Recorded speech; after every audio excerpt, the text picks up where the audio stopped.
আসসালামু আলাইকুম প্রিয় ভাই এবং বন্ধুরা আমার। দেখতে দেখতে আবার চলে এলো কোরবানির ঈদ।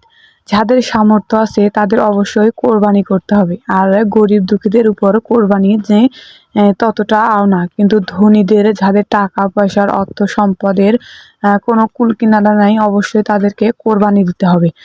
কোরবানিও একটা দেওয়ানি অত্যন্ত গুরুত্বপূর্ণ এবং আল্লাহ তাআলা আদেশ করেছেন যে যারা ধনী ব্যক্তি আছে প্রত্যেককেই কোরবানি দিতে হবে তাদের সম্পদের তুলনা অনুযায়ী। তো অবশ্যই যাদের কোরবানি দেওয়ার সামর্থ্য আছে তাদের অবশ্যই কোরবানি দিতে হবে। এটা গরিব দুঃখীদের উপর না, কিন্তু যারা ধনী ব্যক্তি তাদের উপর। তো অবশ্যই সামর্থ্য অনুযায়ী আমরা কোরবানি দেওয়ার চেষ্টা করব এবং আল্লাহ তাআলার কথা অনুযায়ী জীবন গড়ার চেষ্টা করব। নামাজ পড়া, রোজা রাখা, এগুলো কোরবানি করা, এগুলো আল্লাহর নিয়মের মধ্যেই পড়ে।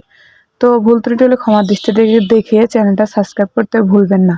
অনেকদিন হলো ভিডিও বানাচ্ছি, তেমন কোনো সাবস্ক্রাইবই পাচ্ছি না।